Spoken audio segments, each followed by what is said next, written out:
Good morning, I'm Tribhuvan, and today we will start our next chapter. This is atomic structure. And what are the topics that we will discuss in this chapter? First, we will discuss Dalton atomic theory. सबसे पहले हम बात करेंगे Dalton atomic theory के बारे में. फिर हम बात करते हैं यहाँ पर ये डिस्कवरी ऑफ फंडामेंटल पार्टिकल्स. अगर बात करें फंडामेंटल पार्टिकल्स क्या होगा, fundamental particles electron, proton, neutron कैसे डिस्कवरी हुआ वो यहाँ हम देखने वाले हैं. तो यहाँ पर सकते हो आप, दिस इज इलेक्ट्रॉन, प्रोटॉन और न्यूट्रॉन वाले पढ़ेंगे. फिर बात करेंगे इलेक्ट्रॉन, प्रोटॉन, न्यूट्रॉन एटम में कहाँ पर होगा, arrangement of fundamental particle in atom. तो उसके लिए बहुत सारा scientist they have given their different type of model of atom. उसमें से पहला है Thomson's model of atom, Rutherford's model of atom, Bohr's model of atom, और लास्ट में पढ़ते हैं wave mechanical model of atom. तो this is the last one. फिर हम बात करते हैं dual nature of light, photoelectric effect, dual nature of matter, और यहाँ पर कुछ टॉपिक है हाइजेनबर्ग अनसर्टेनिटी प्रिंसिपल और क्वांटम नंबर्स. तो इस तरह से आपका चैप्टर यहाँ पर खत्म होगा. लेकिन हम लोग आज स्टार्ट करने वाले हैं first topic, this is Dalton atomic theory. और next topic is Dalton atomic theory. तो अगर हम बात करते हैं डाल्टन एटॉमिक थ्योरी के बारे में, तो ये आप क्लास 9th में पढ़े होते हो कि हम ये बात करते हैं कि atom is the smallest particle. और ये जो थ्योरी आया था दिस केम इन 1803. तो आप यहाँ समझ सकते हो, आप ये थ्योरी काफी पुराना है, लेकिन हमको यहाँ पर ही सारा थ्योरी पढ़ना है कि कैसे एटम का डेवलपमेंट हुआ, कैसे एटम के बारे में हम लोग स्टेप बाय स्टेप सीखे. तो पहला जो स्टेप यहाँ पर ये है, this is Dalton atomic theory.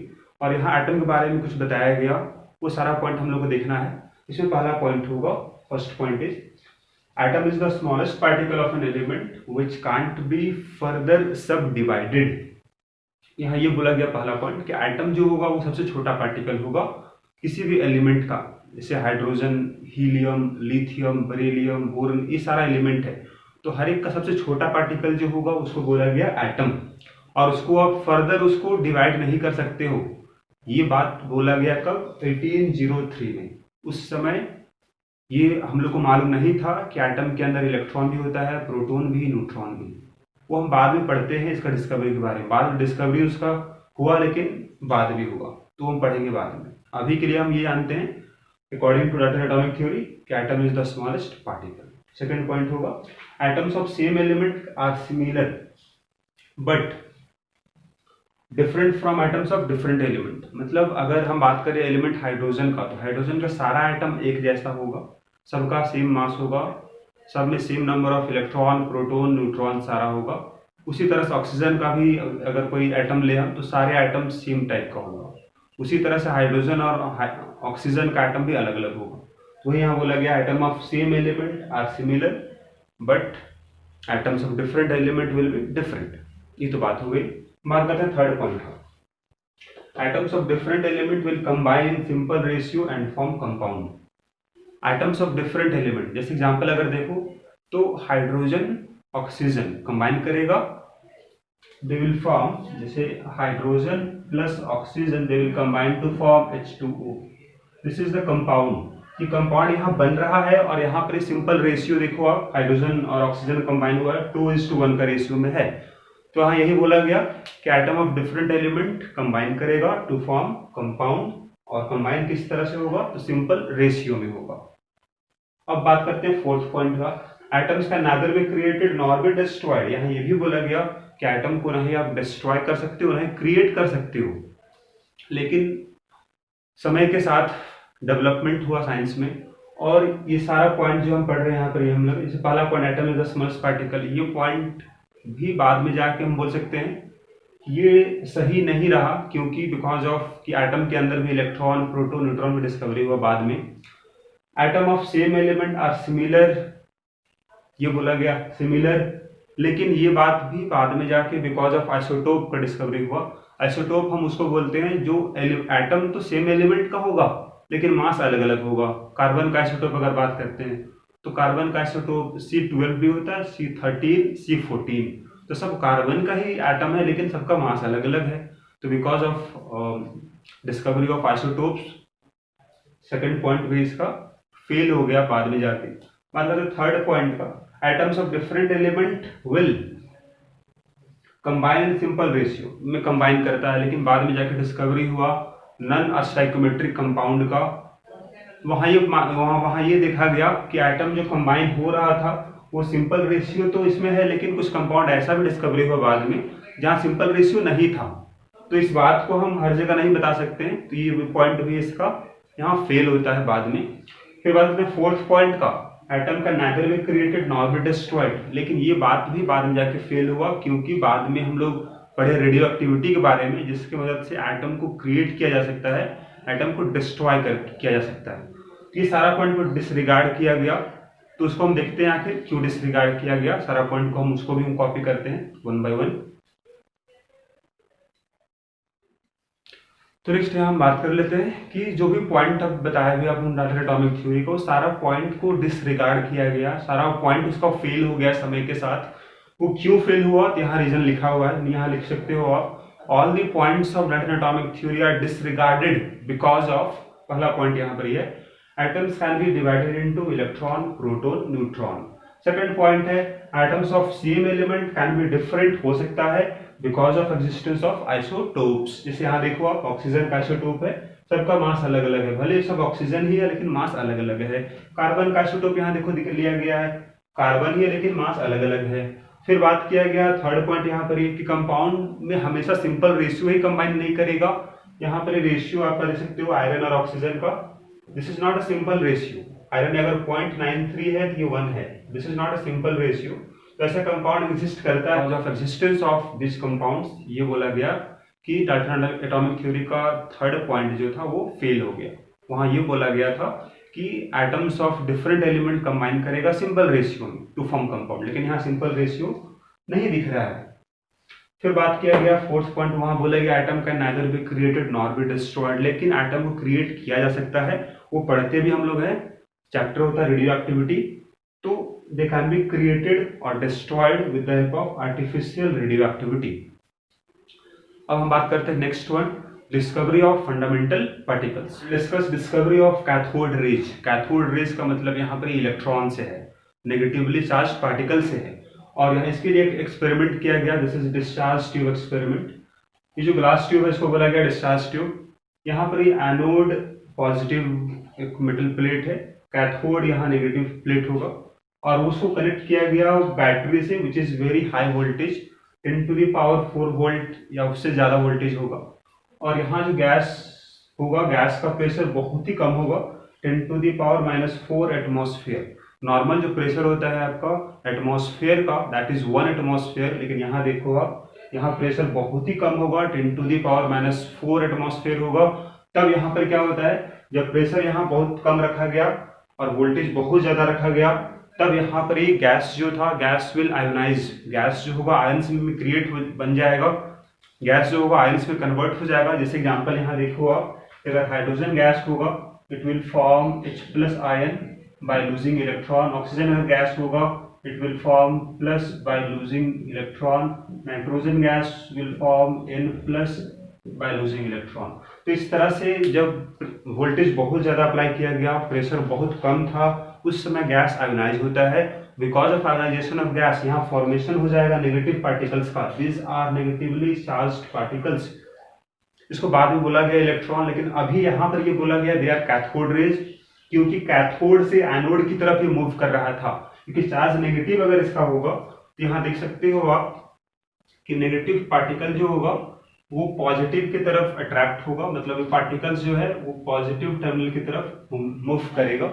क्योंकि यहाँ चार्ज तो नेगेटिव है तो माइनस माइनस रिपल्सन होगा, और ये प्लस है ये माइनस है, इट विल अट्रैक्ट। तो यहाँ ये देखा गया कि some rays are coming from cathode to anode and this rays are invisible. वैसे नेकेड ऐसे देखो तो यहाँ कुछ भी नहीं दिखेगा, लेकिन जब यहाँ पर ही जिंक सल्फाइड का कोटिंग किया गया एनोड के जस्ट पीछे, यहाँ ये पाया गया कि यहाँ there is formation of bright spot. जो कोटिंग यहाँ पर है, यहाँ पर ही कोटिंग में जैसे इलेक्ट्रॉन यहाँ कोलाइड करेगा they will form bright spot. यहाँ ये पाया गया, यहाँ इससे ये कंक्लूड किया गया कि जरूर सम कुछ रेज आ रहा होगा कैथोड से एनोड की तरफ, तभी यहाँ ब्राइट स्पॉट का फॉर्मेशन हो रहा है।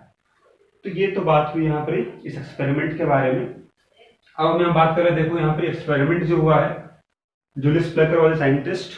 He was studying about conductivity of gases. यहाँ पर ये पता लगा रहे थे गैस से क्या करंट फ्लो करेगा फिर नहीं करेगा। तो इन्होंने बहुत सारा एक्सपेरिमेंट किया। प्रेशर को पहले हाई रखा गया, वोल्टेज हाई रखा गया, तो यहाँ करंट फ्लो नहीं हो रहा था गैस के थ्रू। यहाँ बीच में केवल गैस है, गैस में करंट फ्लो नहीं कर रहा था। उसी तरह से वोल्टेज कम रखा गया, प्रेशर हाई, तो भी करंट फ्लो नहीं किया। उसी तरह बहुत सारा यहाँ पर डिफरेंट कॉम्बिनेशन अप्लाई किया गया प्रेशर और वोल्टेज का। फाइनली यहाँ ये पाया जुलियस प्लकर ने कि जब वोल्टेज को बहुत हाई रखा गया और प्रेशर को बहुत कम रखा गया, तब यहाँ ये पाया गया कि कुछ रेज मूव कर रहा है और यहाँ करंट फ्लो कर रहा है। वही यहाँ पर ही इसको डिस्क्राइब किया गया है इस वाले पार्ट में। अब यहाँ पर सिंपल ये बात करते हैं हम लोग कि what are the characteristic of cathode rays. So next हम बात कर लेते हैं कैरेक्टरिस्टिक ऑफ कैथोड रेज। पहला होगा cathode rays travel in a straight line with very high speed. और इसका प्रूफ कैसे मिला? तो एनोड के जस्ट पहले एक ऑब्जेक्ट रखा गया और उसके पीछे रखा गया स्क्रीन। यहाँ ये पाया गया कि जब कैथोड रेज ट्रेवल किया कैथोड से एनोड की तरफ जब आया, तो उस ऑब्जेक्ट का शैडो बना स्क्रीन पर। वो प्रूफ था कि कैथोड रेज जो है they travel in a straight line. This is the proof of this statement. बात होता है cathode rays produce mechanical effect. इसका जो प्रूफ मिला हम लोगों को कि कैथोड रेज अगर सपोज ट्रेवल किया तो जस्ट एनोड के पहले रखा गया एक पैडल टाइप होता है जो रोटेट होता है। जैसे अगर आप इसको इस तरह समझ लो, आप कुछ इस तरह का पैडल होता है। अगर आप इसको इस पैडल को अगर रख दो आप जस्ट एनोड के पहले, तो कैथोड रेज जो कैथोड से आएगा they will hit this paddle और ये रोटेट करना स्टार्ट करेगा। तो जो रोटेट होगा that will shows that cathode rays produce mechanical effect। तो ये इसका प्रूफ है। फिर cathode rays shows deflection when electromagnetic field applied। जैसे डिस्चार्ज ट्यूब था, तो वहां अगर आप सपोज अप्लाई कर दो इलेक्ट्रिक फील्ड को, जैसे एग्जांपल यहाँ आप इस तरह से देख सकते हो, जैसे डिस्चार्ज ट्यूब था इस तरह से, तो अगर आप सपोज यहाँ इस तरह से इसको पॉजिटिव लिख दो और ये वायर से जुड़ा हुआ है, this is a positive terminal, और यहाँ से सपोज जोड़ दो आप इसको नेगेटिव टर्मिनल को।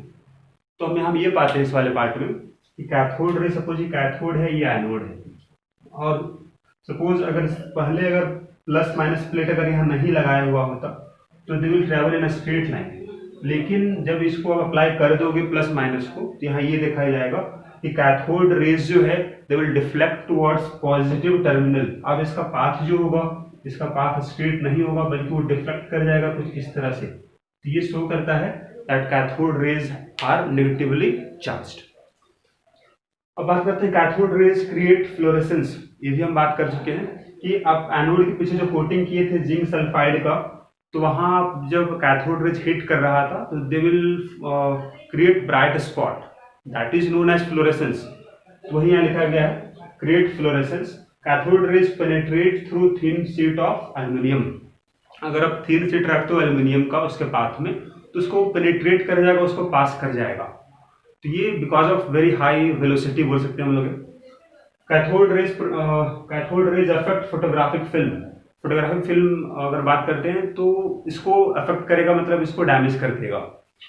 Ratio of charge by mass. अगर आप कैथोड रेज का चार्ज को और उसका मास का रेशियो लोगे आप, उसको बोलते हैं हम लोग स्पेसिफिक चार्ज। उसका सिंबल होता है E/m। E का मतलब हो गया चार्ज ऑफ इलेक्ट्रॉन, M मतलब मास हो गया।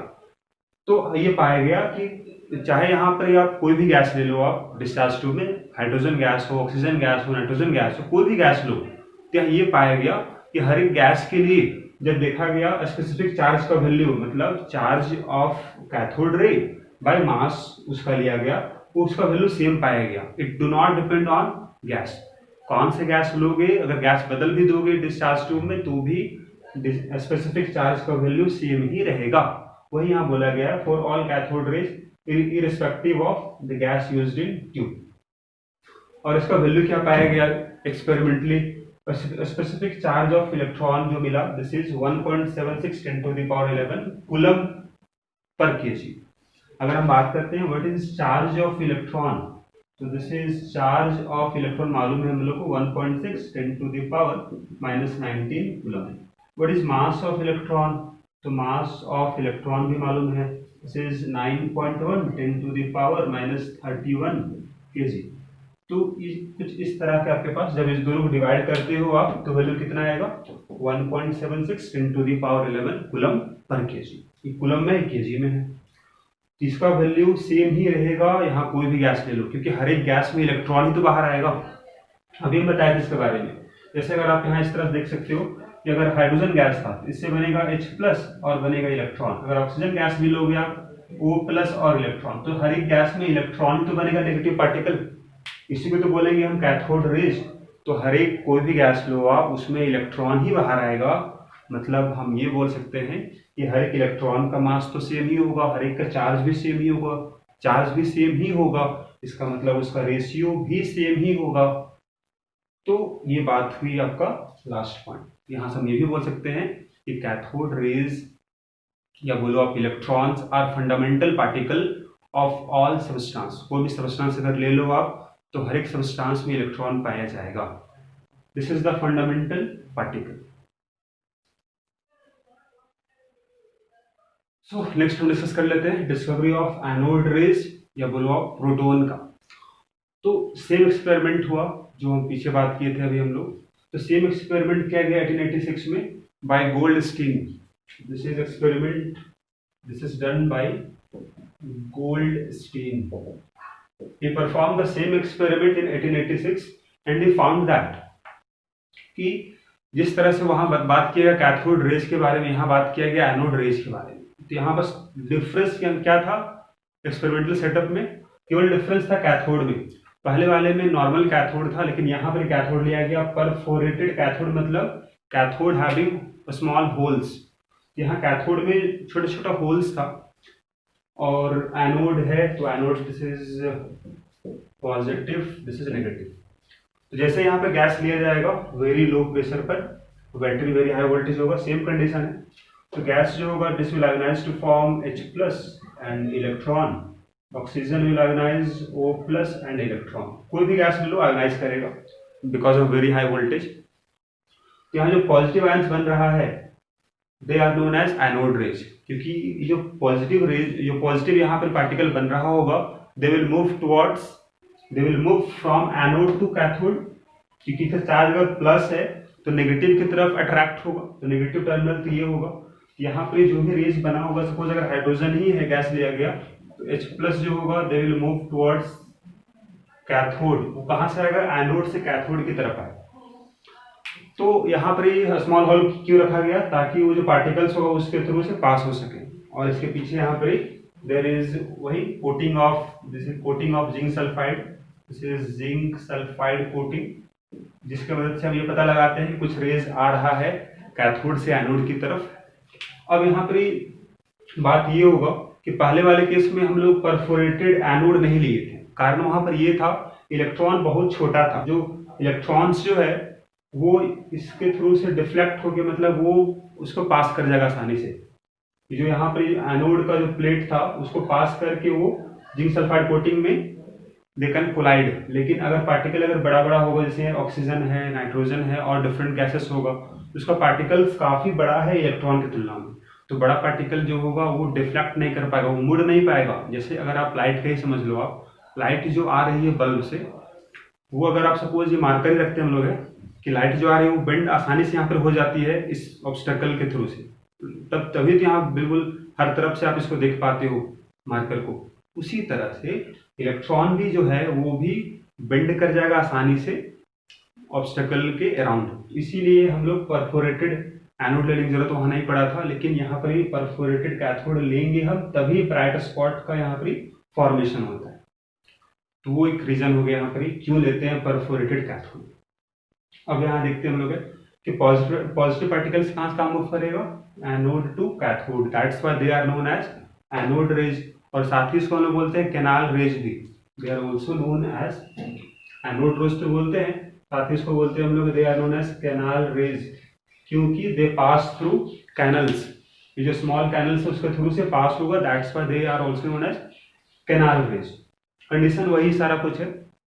अगर हम यहाँ आप आ जाओ कैरेक्टरिस्टिक वाले पार्ट में, तो anode rays have same characteristic as cathode rays except the following points. तो यहाँ पहला पॉइंट क्या डिफरेंस आएगा?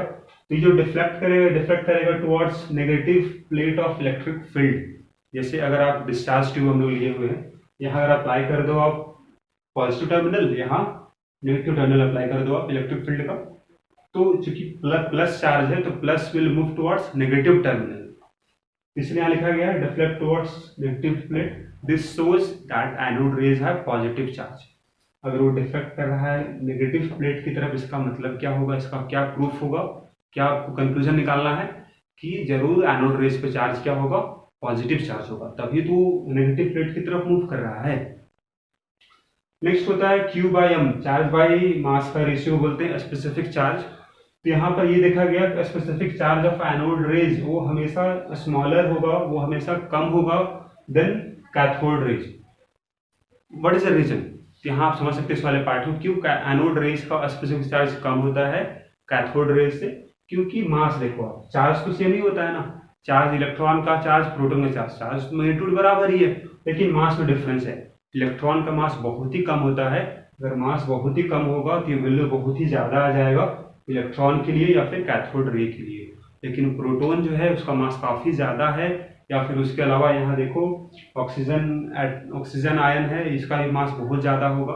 तो मास अगर बहुत ज्यादा आ जाएगा तो इसका रेशियो बहुत कम आएगा, इसलिए यहाँ स्मॉलर देन लिखा हुआ है। फिर बात करते हैं specific charge of anode raise depends on type of gas taken in tube. मतलब कौन सा गैस यहाँ लोगे, अगर यहाँ हाइड्रोजन गैस लोगे तो H+ बनेगा, ऑक्सीजन गैस लोगे तो O+ बनेगा। तो हर एक गैस के लिए अलग अलग पार्टिकल बनेगा, लेकिन in case of cathode raise कोई भी गैस में नेगेटिव पार्टिकल से भी बन रहा था।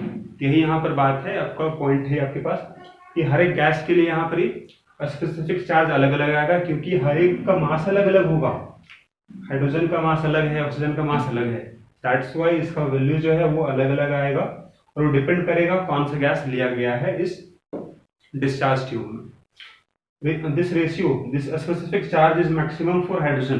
अगर यहाँ हाइड्रोजन गैस होगा तो उसके लिए मैक्सिमम वैल्यू आएगा इस रेशियो का। क्यों? क्योंकि हाइड्रोजन का मास सबसे कम है। सारे एलिमेंट में अगर बात करो तो सबसे कम मास हाइड्रोजन का ही होता है, अगर सबसे कम मास हाइड्रोजन का है तो ये वैल्यू सबसे ज्यादा आएगा in case of anode raise. ये एक्सपेरिमेंट था, कैरेक्टरिस्टिक था। अब देखो यहाँ वैल्यू कितना आएगा। प्रोटॉन किसको बोलते हैं हम लोग है, तो अब जरा बात समझो आप। हाइड्रोजन जो है, हाइड्रोजन अगर आप समझते हैं इस वाले पार्ट में, एटॉमिक नंबर 1 है, मास नंबर भी 1 है। इसका मतलब इसके पास इलेक्ट्रॉन, अगर बात करें इलेक्ट्रॉन 1 है, प्रोटॉन भी 1 है, न्यूट्रॉन इसके पास 0 है। ठीक है, तो जब ये गैस जब इलेक्ट्रॉन लूज करेगा तो बन जाएगा H+, इलेक्ट्रॉन बाहर आ गया। अब इस H+ के पास इलेक्ट्रॉन बोले तो यहाँ 0 होगा, प्रोटॉन 1 होगा, न्यूट्रॉन तो पहले से भी 0 था। यहाँ से क्या कंक्लूड करोगे आप, यहाँ से कंक्लूजन मिलेगा आपको कि H+ का मतलब क्या है, उसमें केवल एक ही प्रोटॉन है, इलेक्ट्रॉन तो बाहर निकल गया। तो अगर एक ही अगर प्रोटॉन है, इसका मतलब H+ को प्रोटॉन भी बोलोगे। मतलब यहाँ H+ जो लिखा हुआ है, अगर हाइड्रोजन गैस यहाँ लिया जाएगा तो H+ जो बनेगा उसको हम प्रोटॉन बोलते हैं। मतलब हाइड्रोजन गैस के लिए जो स्पेसिफिक चार्ज आएगा वो किसके लिए आएगा, प्रोटॉन के लिए आ जाएगा। तो वही बोला गया है, चार्ज ऑफ प्रोटॉन तो मालूम है, मास ऑफ प्रोटॉन है, इसका जो रेशियो लोगे आप तो वैल्यू कुछ ही आ जाएगा। और ये वैल्यू अगर देखो कंपेयर करो आप कैथोड रेज से, ये वैल्यू कम ही है। This is all about discovery of anode raise. कर लेते हैं डिस्कवरी ऑफ न्यूट्रॉन। अगर बात करें न्यूट्रॉन की डिस्कवरी कब हुआ, ये बहुत ही बाद में हुआ, क्योंकि 1932 यहाँ देख सकते हो आप। तो James Chadwick bombarded a thin sheet of beryllium with alpha particles. What is alpha particle? इसको बोलते हैं हम लोग अल्फा पार्टिकल, या इसको बोलो आप अल्फा रे बोल सकते हो आप। अल्फा पार्टिकल या अल्फा रे बोलो। अल्फा पार्टिकल क्या होगा, अल्फा पार्टिकल होगा this is nucleus of helium, we can call it this is nuclei of helium, nuclei of helium बोला गया इसको। तो जब बम्बार्ड किया गया beryllium, thin sheet of beryllium को अल्फा रेज के साथ, तो जेम्स चैडविक ने ये पाया कि there is formation of some neutral particle which have mass slightly greater than proton and he named that particle as neutron. तो न्यूट्रॉन, अब यहाँ पर जो रिएक्शन दिया हुआ है, this is not a chemical reaction, this is a nuclear reaction, क्योंकि यहाँ पर रिएक्शन जो हुआ वो न्यूक्लियस में हुआ है, और आपको मालूम है न्यूक्लियस में होता है प्रोटॉन और न्यूट्रॉन, तो नंबर उसी का चेंज होगा। जैसे यहाँ पर बेरिलियम में 4 इसमें प्रोटॉन है, इसमें 2 प्रोटॉन यहाँ दिख रहा है आपको, तो आपको यहाँ बैलेंस करना होगा प्रोटॉन मतलब एटॉमिक नंबर, और आपको बैलेंस करना होगा मास नंबर। देखो यहाँ 4 + 2 6 हो जाएगा, कार्बन का 6 है, ये 0 हो गया। तो फिर यहाँ मास करो, बैलेंस करो आप मास नंबर, 9 + 4 13, 12 + 1 13। तो इस तरह से आपका बैलेंस हो जाएगा रिएक्शन। और यहाँ जो पार्टिकल बनेगा इसको बोलेंगे हम न्यूट्रॉन। पहले हम समराइज कर लेते हैं, what are the fundamental particles, electron, proton, neutron. Discovery कौन किया था? Thompson, Goldstein, Chadwick. सिंबल कैसे इस्तेमाल करोगे आप? सिंबल में ध्यान रखना है, ऊपर हम दिखाते हैं मास को, नीचे दिखाते हैं चार्ज को। इलेक्ट्रॉन का चार्ज जनरली हम दिखाते हैं -1 से, मास बहुत कम होता है, निग्लिजिबल 0। हाइड्रोजन का चार्ज भी 1, मास भी 1। न्यूट्रॉन का चार्ज अगर बात करें हम लोग, चार्ज 0 है, मास 1, मतलब इसके कंपेरेबल मास है। तो यहाँ देख सकते हो आप, मास इज कंपेरेबल। प्रोटॉन का न्यूट्रॉन का मास 1.67, 1.67। डिफरेंस केवल यहाँ थर्ड में है, 2 और 5 में है। इसका मास बहुत ही कम है। चार्ज अगर बात करें हम लोग, तो चार्ज को हम कूलम में लिखे हुए हैं और साथ ही लिखा हुआ है ईसू में, इलेक्ट्रोस्टैटिक यूनिट। ईसू का मतलब हो जाएगा ESU, means this is electrostatic unit. और ये यूनिट कैसा है? This is CGS unit of charge. और कूलम क्या था? कूलम था SI यूनिट ऑफ चार्ज। और उसी तरह से आपको हम ये बात यहाँ पर नोट कर सकते हैं हम लोग है कि electron, proton, neutron are fundamental particles of all substances, मतलब they are present in all substance except hydrogen. क्योंकि हाइड्रोजन में अगर बात करते हैं हम लोग है ना, तो हाइड्रोजन वाले केस में इस आइसोटोप में केवल इसमें इलेक्ट्रॉन 1 है, प्रोटॉन 1 है, लेकिन न्यूट्रॉन इसमें 0 होता है। लेकिन बाकी इसके अलावा जो अदर इसका आइसोटोप होगा हाइड्रोजन का, उसमें न्यूट्रॉन ही पाया जाता है। लेकिन इस आइसोटोप में केवल प्रोटॉन है और इलेक्ट्रॉन है। इसके अलावा बाकी सब सब्सटेंस में तीनों ही होगा, इलेक्ट्रॉन भी होगा, प्रोटॉन भी होगा, न्यूट्रॉन भी होगा।